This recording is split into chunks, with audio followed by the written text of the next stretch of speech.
stand up, everybody stand up. I want y'all to repeat after me. The choices I make today The choices I make today will affect my tomorrow. will affect my tomorrow. The choices I make today The choices I make today will affect my tomorrow. will affect my tomorrow. All right, let's get started. Y'all can take a seat. So make sure y'all know that. So I'm gonna tell y'all a little bit about myself and my story, what I go around, especially athletes. Y'all think y'all athletes? Yes, sir. Who the best player on the team? Everybody. Everybody? Somebody gotta be the best. Is it Everybody. me? You been? Everybody. Okay. You brothers. Y'all brothers, all right, that's good. All right, so a little bit about myself. I'm from Memphis, Tennessee. I went to high school in Cordova, at Cordova High School. Played Little League out there in Cordova. How old are y'all, 9, 10? 9? Okay, so you cold. You ain't supposed to be over here. So yeah, I played Little League football. I started when I was about 3rd, 4th grade. I played football every season, 3rd grade, 4th grade, 5th grade, 6th, all the way up until I was a senior in high school. And I was fortunate enough to receive a football scholarship to a school in Jackson, Tennessee, where I signed. So about my 10th grade year, I kind of started realizing that, like I'm kind of good, Like I'm thinking about, I think I can, somebody will pay for me to go to college. So when I realized that, I started taking football very seriously. We used to train, we used to have practice. The team had practice after school at 2:30. School got out at 2:15. We had practice at 2:30 to 5:30.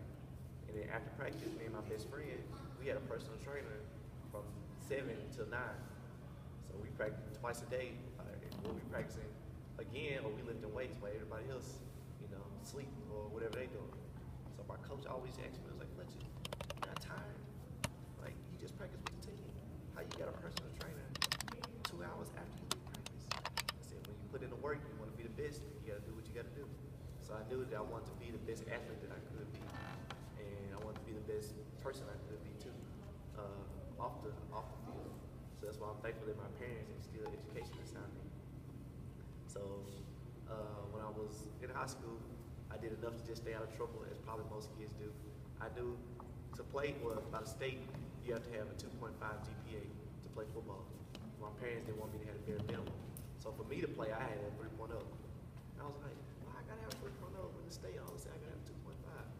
They was trying to teach me that if you go through life doing a bare minimum, that's all you're gonna get is bare minimum results. So every year, or every report card, for 4 years, I had a 3.0, which is 2 A's, 2 B's, and 2 C's. And then I was smart enough to calculate that. So I wish I would push myself more, and now that I'm a little bit older, but we see, like, I guess, hindsight's 2020. You see it as you get older. But so I did that, until I got my 3.0, all 4 years. I graduated 3.0, and I was like, I'm good. I got a scholarship to play. So we graduated May 12th, which was a Wednesday. That Friday, after high school graduation, I left for college to go train. My friends was like, you're not gonna hang and kick it with us? Like, you got the whole summer. You ain't gotta report till August 1st. Why you leaving? It's only May. And I said, once again, somebody paying for me to go to school. I need to be trying to be the best athlete that I can be, so I can give them the best results I can. And plus, I know if I lost that scholarship, I was gonna get in trouble too. So I wanted to make sure that I was on top of my game. So all of May, all of June, all of July, all of August, I was at school training football. We had practices. First started off 2 days, every day, Monday through Friday. But then Wednesday was more of a rest workout where it wasn't as intense. And then after 4th of July, so we started doing 3 days of training camp. It was like, you gotta practice 3 times a day.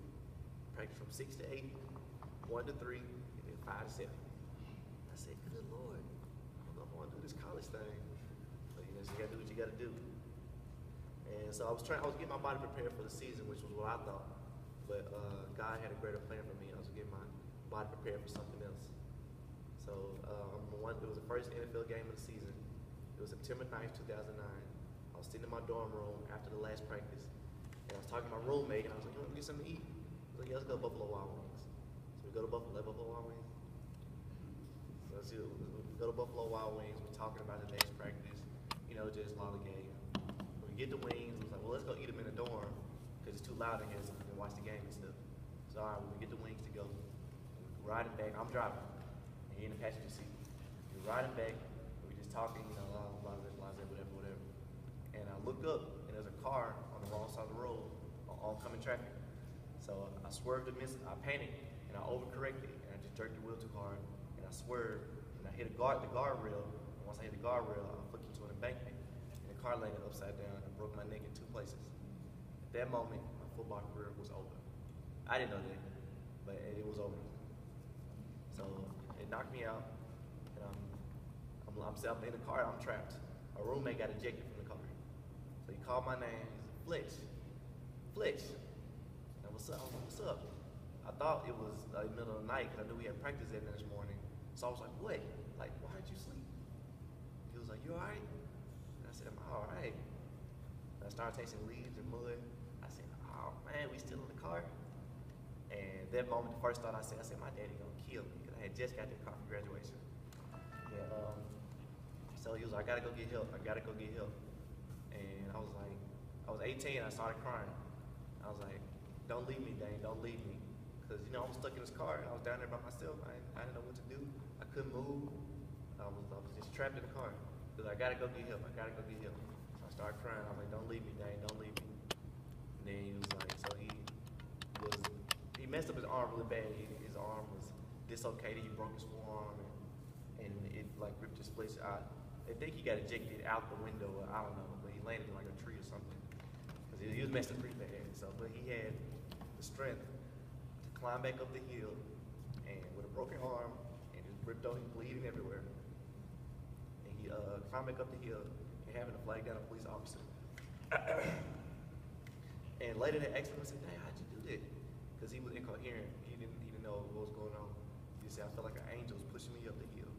So he flagged down a police officer, and the police officer come and get me out the car. They take me to the hospital. And I'm in the back of the ambulance. They're asking me, "All right, Fletch, we need you to, move your arm." I move my arm.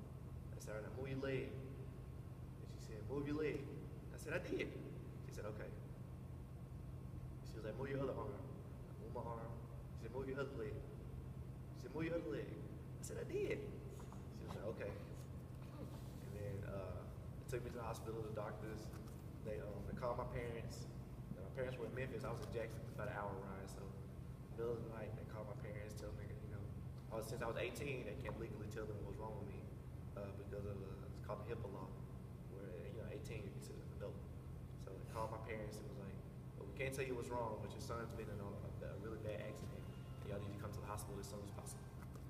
And my mama was like, "What? An accident?" I was like, "What's wrong? Is he okay?" He's like, "Man, we can't tell you over the phone." So they're driving, my mama crying, my daddy trying to drive her doing 100 miles an hour, trying to get down to Jackson. And so they get down there, they tell my parents that, your son's been in an accident.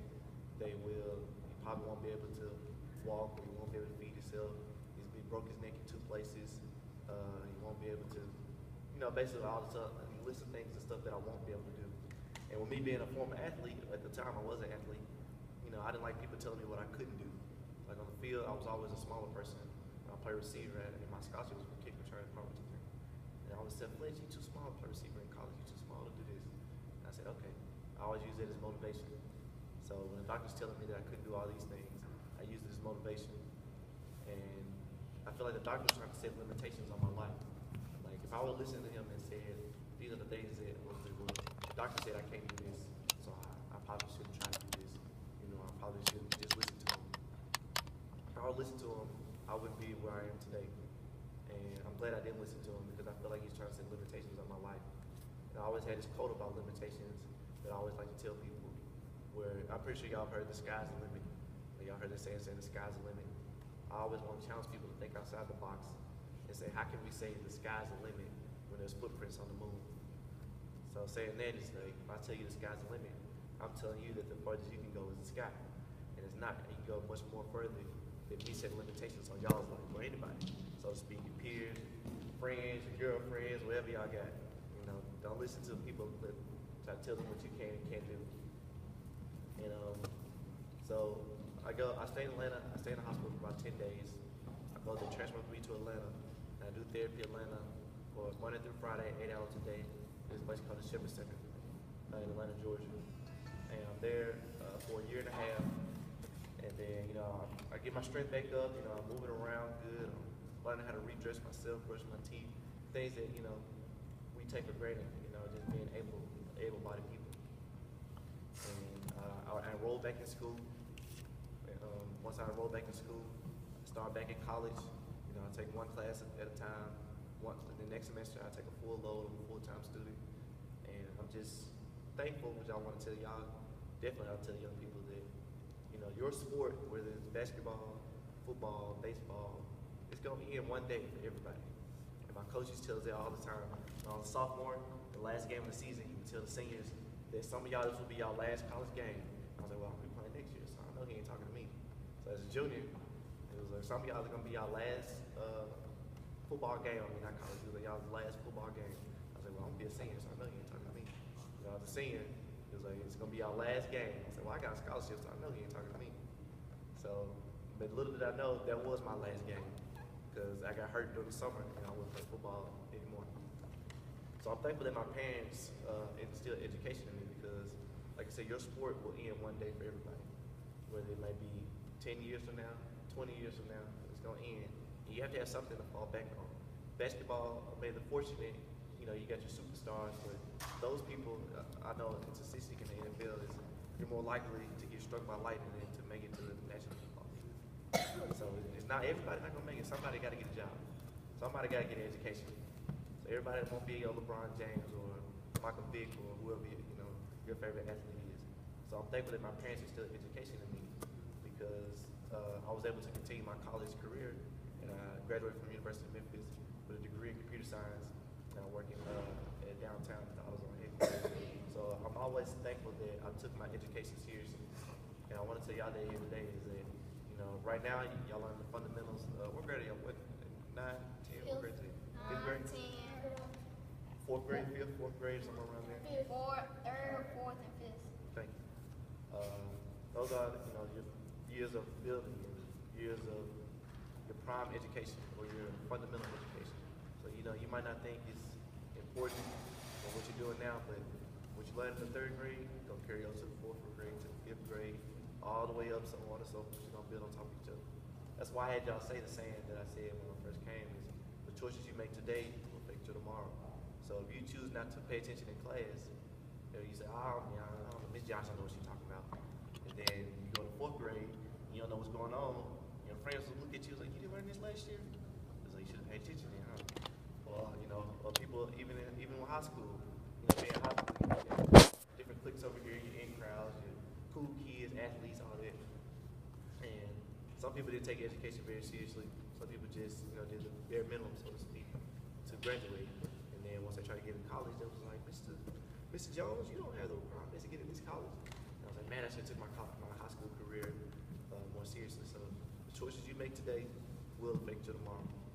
And once I graduated, I did a lot of things that the doctor said I wouldn't do. I started driving, I moved out, I like to travel, I like to do the things we quote unquote like to say are normal, so to speak.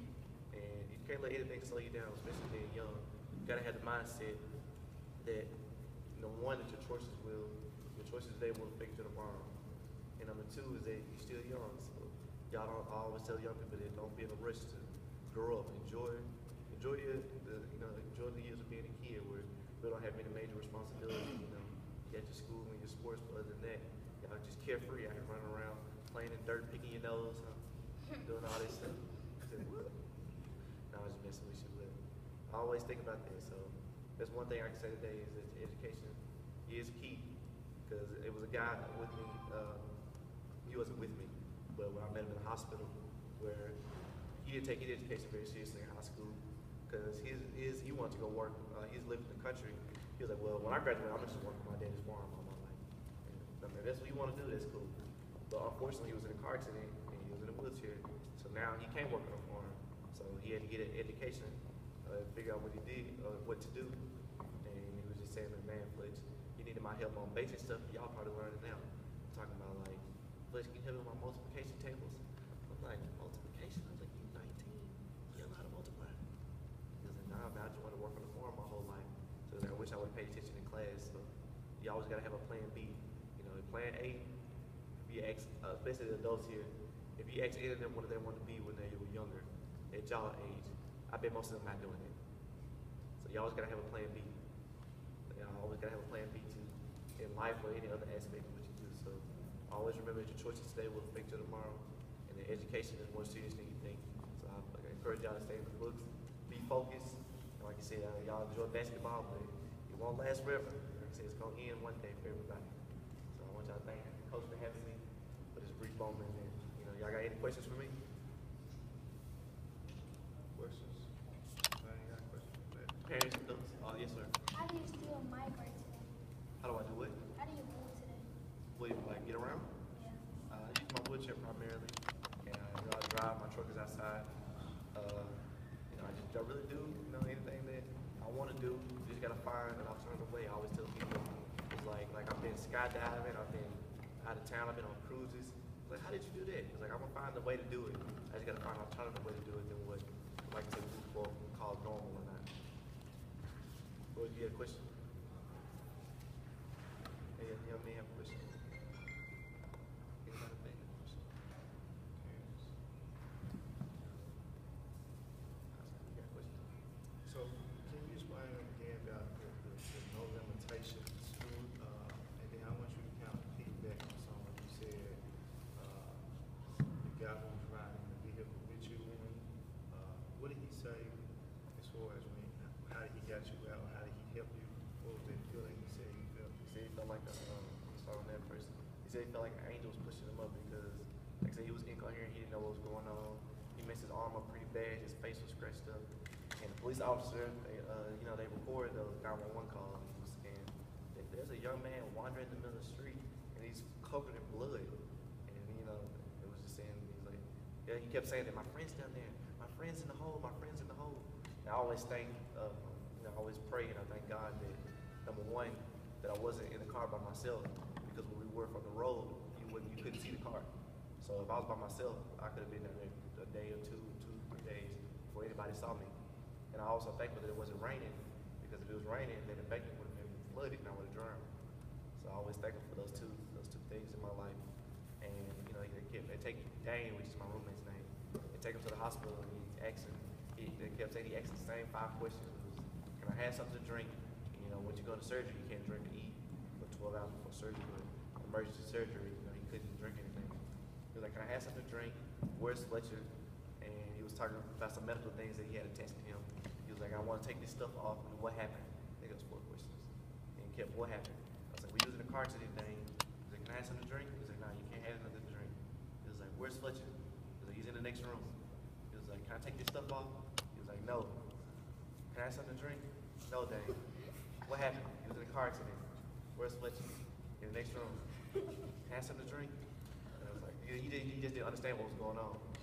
And so that was definitely, the Lord put us together for a reason, both of us. So I'm always thankful for that. And second, the first point you were saying that how I was saying that how do we say the sky's the limit when there's footprints on the moon? Like I said, you're always going to try to set limitations on your life, but it's ultimately up to you to have that final choice to make. Life is about choices, whether you take choice A or choice B. People make good choices, some people make bad choices. Some people make right choices, some people make wrong choices. What it all boils down to is life is about choices. And I always say, with your age, well, probably I get a little bit older, y'all be juggling more things, like sports and school or extracurricular activities, a band, or whatever it may be that you may be juggling. But I always try to say, focus on the 3 F's I always say is faith, family, and friends. It was definitely the 3 F's that kept me in high spirits and where I am today. And you always you might focus on what you might think is important at the moment, but as you get older, even when you see now, you realize you see what's important. And my football always coach told me another quote about focus on what's important. Focus is not about picking one thing out and staring at it. Like I'm gonna just focus on basketball today. I'm gonna focus on school tomorrow. Focus is defined as having a lot of things to juggle and knowing which ones to stare at. So I know you got all these things to juggle, but I know what's important in my life or y'all's life. So in my life, I'm gonna say I know I got all these football sports and girls and you know, just all the stuff you got to juggle. And I knew that faith, family, and friends were the things I needed to focus on. So knowing the responsibility or having the maturity to know that, all right, these are what I need to focus on. The rest of the things can wait. Yeah. So I got a question. Yes, sir. When was your accident? And then can you talk to the guys about the actual hard work that it took to get yourself, you know, to where you are today after your accident? You know, in our house, we talk about hard work, you know, whether it's basketball or whether it's schoolwork or whatever it is. You have to work hard to be good at everything that you do in life. And I'd love, you know, for you to tell the boys, you know, I mean, because you talked about going to Atlanta to rehabilitate, but I don't know if they comprehend what that really entails and how you got to be able to travel and drive and skydive and do all this stuff that now, like you said, is normal, right? So, like I said, my accident was September 9, 2009, and I did a year and a half in Atlanta. And it was kind of weird because I used my physical ability to my advantage, you know, in high school, because, you know, football, you know, you work out every day, so you're usually stronger or faster than the average high school student. So, you know, playing around, I'm just outrunning them, I'm just outlifting them, you know, so lifting weights, and so that's what I was used to. Then I go to Atlanta, and they say, Fletch, lift your arm. I'm like, hey, why is it so heavy? Or they, you know, they start off small, like, all right, now pick up this pencil. I'm like, I can't even pick up a pencil. Like, I go from lifting 225 pounds in the gym to I can't pick up a cell phone or I can't pick up a remote. So then I had to train, and, you know, I remember brushing my teeth, and the toothpaste was all, my hands were shaking so hard because I was so weak that the toothpaste was always falling on my shirt. You know, I feel like I had to wear a bib or a little towel when I was brushing my teeth. And it was embarrassing at first, you know, being 18, you know, you wasting stuff on you, you going out to eat. But it is what it is. It's just hard work. If you don't want it to happen, make sure you work harder so it won't happen. I started getting stronger. Start brushing my teeth. I started eating properly, you know, things that I couldn't do at first. So it definitely took a lot of hard work. I remember first, so each therapy session was an hour long. You had 8 therapy sessions a day, which was, well, you had 7, then you had an hour for lunch. So you get 8 hours a day. So first might be 8 to 9, you're in the pool doing aquatic therapy. Then from 9 to 10, you're in physical therapy. Then from 10 to 11, you're in occupational therapy, teaching you how to dress yourself, all your motor skills, teaching you how to write, you know, sign checks. Then 11 to 12, you're in lunch. Then 1 to 2, you might have TR, which is, I forgot what it's saying, I think therapeutic preparation or something like that, which is teach you how to work outside the community. So where I was at the hospital, it was designed for people in wheelchairs, so everything was easy. All the lights were lower, ramps everywhere. But in the real world, it's not like that. Everything is not designed for people, you know, with disabilities or people with all different type of issues or whatever. So we have to go out in public and just maneuver and always figure out a different way to do things. I remember I was going down the sidewalk, and the little curb cuts, you know, where you go down and the curb, whatever. And there wasn't one. The curb just stopped, and I was like, you know, like, now what I'm gonna do? So my therapist was like, well, you tell me, if I wasn't here, what would you do? So it's all about problem solving. But I didn't know how to do is I had to go back down the sidewalk, go back to where I came, and go back up on the edge of the sidewalk. So it's all about problem solving, you know. A lot of doors that are made don't have automatic buttons, so I had to be strong enough to start opening and closing doors. So I knew that was my goal. I was always going to therapy, like, what's this week's goal? I was like, all right, today, Fletcher, you're going to have to learn how to open and close doors. So I started lifting weights and doing my little weight exercises to make sure that I was strong enough to open doors. It was definitely hard work, man. It was days. Sometimes I would cry because I was angry, or at the woman who caused the accident. You know, I was just now starting my college career. You know, I was on the cusp of, you know, just becoming a young man. Things I always thought that I wanted to do, or I was like, why now? Why me? You know? But you can't question what God has in store for everyone.